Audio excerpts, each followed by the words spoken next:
कोई एक खास होता है जिसे दिल से अटूट मोहब्बत आदमी करता है, ऐसा कुछ भी? मैं बस इतना कहूंगा कि वो शहर लखनऊ था जिसमें टूटा हमारा दिल था। क्या बात है। साथियों नमस्कार, आज हम हैं विनय शुक्ला मंगल के साथ। एक नाम है, आप जानते होंगे, जब भी कहीं न कहीं कविता के क्षेत्र में जब जाएंगे तो एक नाम विनय मंगल शुक्ला का भी आता है।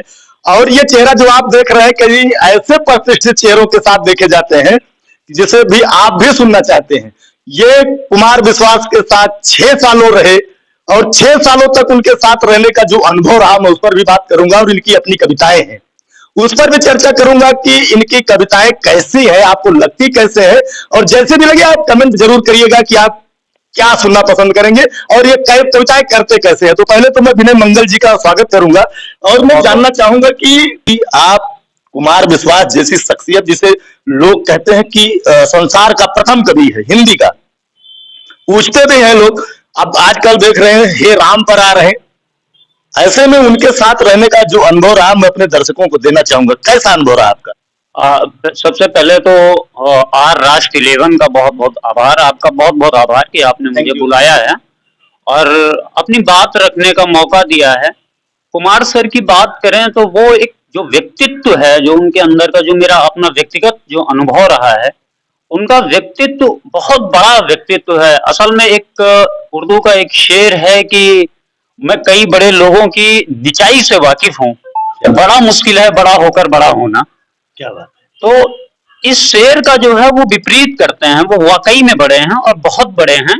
उन्होंने कवियों को इस लायक बनाया है कि हम कहीं मंचों पर जाते हैं तो हम डिमांड करते हैं कि हम 50,000 का पेमेंट लेंगे, हम 11,000 का पेमेंट लेंगे, हम 21,000 का पेमेंट लेंगे, तब मंचों पे आए। कविता का मतलब ये समझा जाता था कि कुर्ता पैजामा और एक बैग, बिल्कुल यही समझा जाता था। लेकिन उन्होंने कविता को ब्रांड बनाया है और इसके लिए हम सारे कवि जो छोटे बड़े हैं सभी हम उनके आभारी हैं। ऐसा मैंने कभी सोचा नहीं था कि ऐसा भी कभी होगा और किसी चैनल पे बैठ के मैं उनके बारे में बात करूंगा, ये मेरा सौभाग्य है।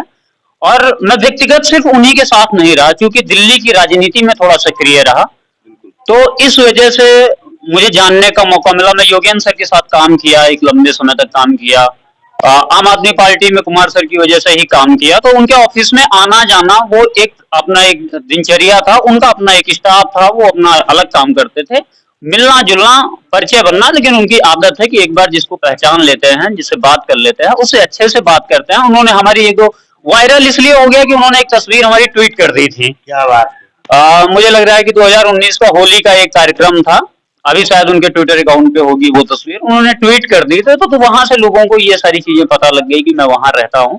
बाकी मैं ये सब बताने से ही बचता हूँ, चर्चा करना नहीं चाहता हूँ बहुत ज्यादा। अगर राजनीतिक स्तर पर जब वो कहीं न कहीं केजरीवाल के साथ रहे, कारण कहीं न कहीं कुछ रहा, तभी तो पार्टी से भी कुछ आपके अंदाज में कुछ पता चला हो कि क्या कारण था वो पार्टी छोड़ दी? हाँ, इस पे मैं बोलूंगा और खुल के बोलूंगा, इसमें कोई दो राय नहीं है।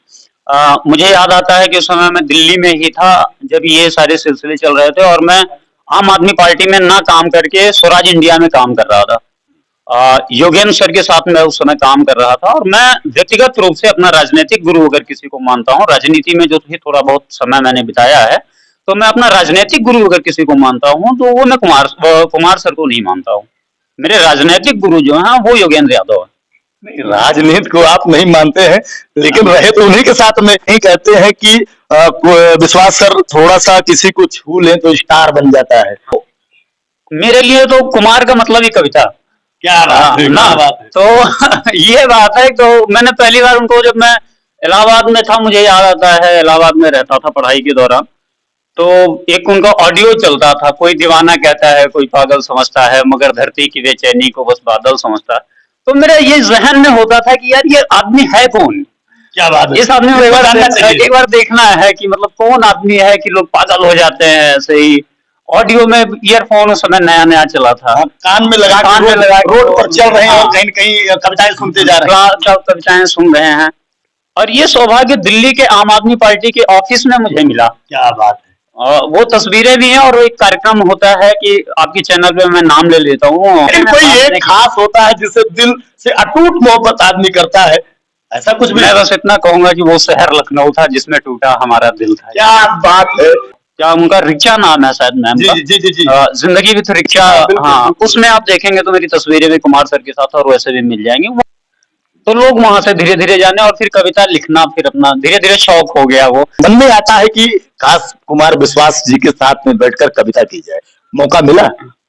मन में आता है लेकिन ये मौका मिला नहीं, दुर्भाग्य है ये मेरा। दुर्भाग्य है, मन में इच्छा है कि उनके साथ। हाँ, बिल्कुल इच्छा है, बिल्कुल। हमारे एक बहुत अच्छे सीनियर हैं, एक कवि हैं यहीं सुल्तानपुर के, वो पुष्कर सुल्तानपुरी उनका नाम है, कवि होते हैं, आप शायद परिचित होंगे। बिल्कुल बिल्कुल। तो उनके साथ मैंने बहुत सारे मंच किए हैं। डॉक्टर गोविंद राम, प्रमोद तिवारी एक बहुत अच्छे कवि थे कानपुर के, मुकेश श्रीवास्तव, उनके साथ मैंने बहुत सारे मंच किए हैं। तो मंचों की कमी नहीं है, मंच अभी भी हैं, पहले भी थे। सबसे कभी कभी एक मन में एक टीस होती है कि ये मंच मिला और मेरी अच्छी कविता नहीं हो पाई, क्या कभी ऐसा हुआ? हाँ, ऐसा हुआ है। एक कार्यक्रम था अयोध्या महोत्सव का, तो मुझे ये बड़ा मंच था। बड़ा मंच था, अयोध्या महोत्सव का मंच था, लेकिन मेरी कविता नहीं कमजोर थी, सुनने वाले कमजोर थे। क्या बात है, अब सुनने वाले होंगे तभी कविता अच्छी है। हाँ, तभी कविता अच्छी है।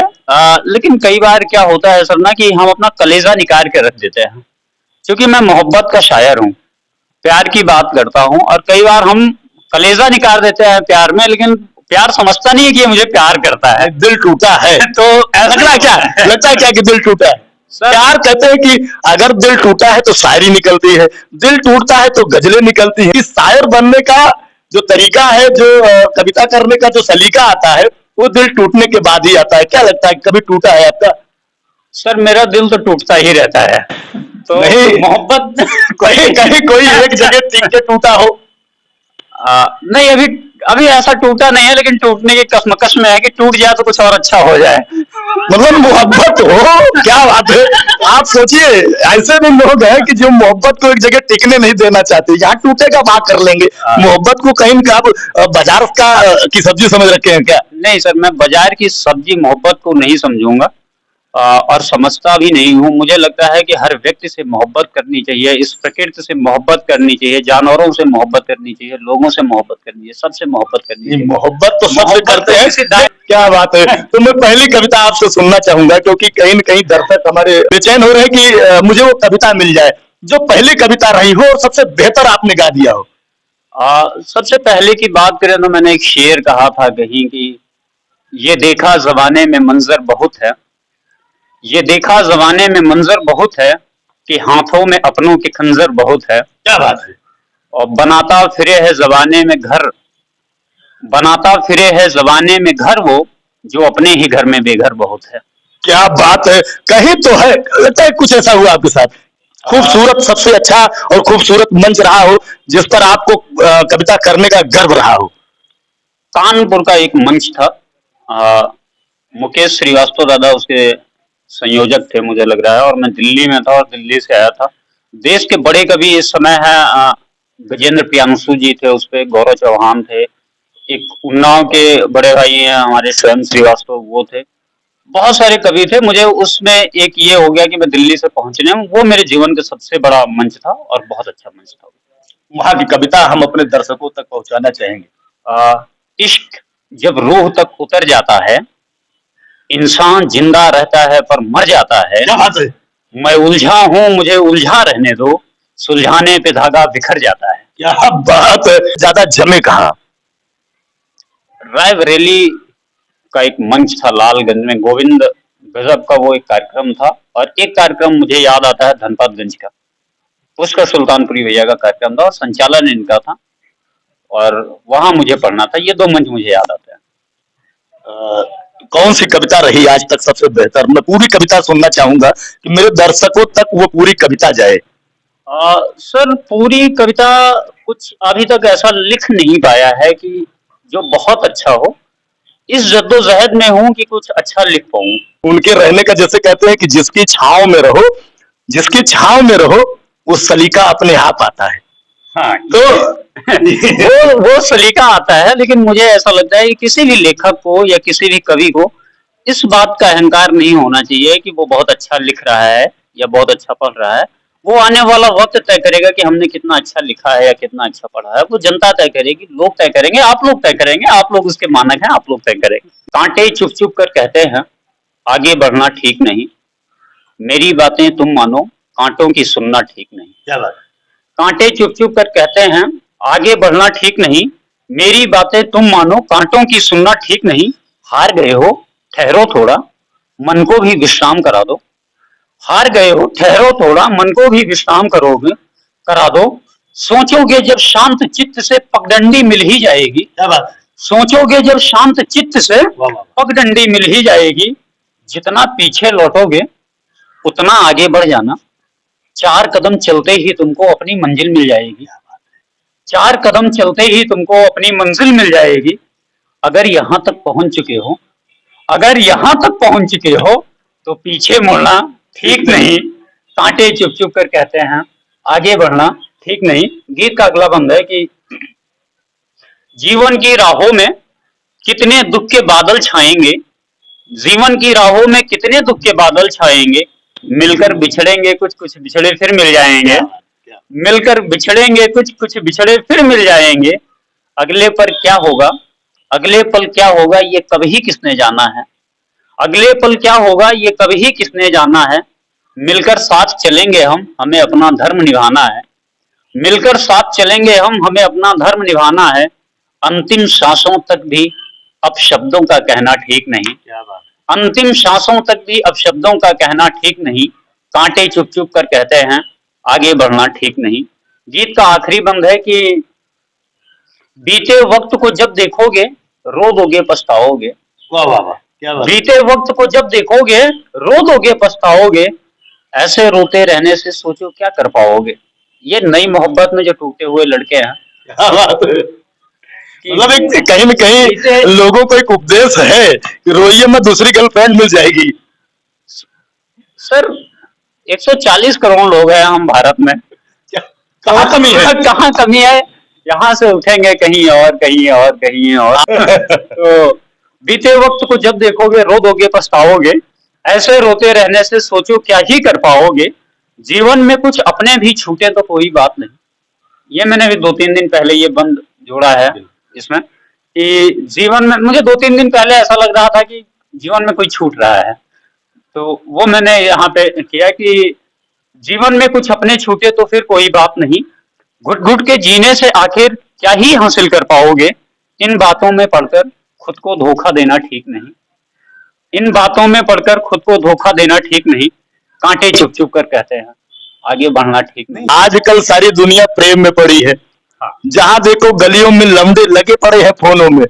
लड़कियों को देखेंगे तो कहीं रजाई के कोने में दुबकी फोन पे लगी है। तो ऐसे लोगों को संदेश दे जाइए कि प्रेम में जुड़िए, आप विरह को दे गए। एक गजल है, मैं वो आपको सुना देता हूँ प्रेम की कि आज रात पहला ख्वाब देखा। आज रात पहला ख्वाब देखा। आज रात पहला ख्वाब देखा, ख्वाब में उसका ख्वाब देखा। क्या बात है भैया। मैं तो घर जाना है कि नहीं जाना है आपको। कहीं न कहीं बेलन लिए खड़ी मिलेंगे कि अभी कोई ख्वाब है क्या। नहीं, मेरी पत्नी को भी पता है कि मुझे हर दिन नए ख्वाब आते हैं। क्या बात है। मतलब वो सह लेंगी इसको। वो सह लेंगी और वो बहुत सपोर्ट भी करती है मेरे यहाँ। मतलब ये है कि वो मेरी कविताओं को अप्रिशिएट करती है। नहीं नहीं, बड़े भाग्यशाली है यार। यहाँ तो ख्वाब आने के बाद सवेरे अपने ख्वाब टूट जाएंगे। ये गजल मैं सुनाता हूँ कि आज रात पहला ख्वाब देखा। ये तो शादी के पहले की लिखी हुई गजल है कि आज रात पहला ख्वाब। राज खुल रहा क्या। हाँ, राज ही खुल रहा है। आज रात पहला ख्वाब देखा। ये हो सकता है कि उसी का ख्वाब देखा हो जिससे शादी हुई है। ये तो आप बता रहे हैं घर से बचने के लिए। आज रात पहला ख्वाब देखा, ख्वाब में उसका ख्वाब देखा। हमसे लिपट कर चांद सोया है। क्या बात है। हमसे लिपट कर चांद सोया है। अमावस रात ऐसी ख्वाब देखा। नहीं, ऐसी गजल, ऐसी कविता तो रात के किसी अंधेरे में किसी की शक्ल को आदमी याद करके चांद से तुलना करता है। ऐसा कुछ था क्या। सर असल में क्या होता है ना कि ईश्वर की बनाई खूबसूरत चीजों का हमें कोई अधिकार नहीं है कि हम उसका अपमान करें। तो खूबसूरत चीजें मिले तो उस पर गजल कही जा सकती है। क्या बात है, क्या बात है। अगला अगर उसकी आंखें अगर तारों से ज्यादा उसकी आंखों में चमक है, तो कहने में क्या दिक्कत क्या है? दिक्कत है, लेकिन सार्वजनिक मत कहिएगा। और इंतजार से कर लिया इश्क मैंने, क्या बात गजल का शेर है कि इंतजार से कर लिया इश्क मैंने, उसके ना आने का ख्वाब देखा, जो उसके ना आने का ख्वाब देखा। और वो हाथ जो कभी सर पर थे मेरे, वो हाथ जो कभी सर पर थे मेरे, आज उन्हीं हाथों का ख्वाब देखा। क्या बात, क्या बात, इसमें हमारे पेरेंट्स भी हो सकते हैं। बिल्कुल। वो हाथ जो कभी सर पर थे मेरे, आज उन्हीं हाथों का ख्वाब देखा।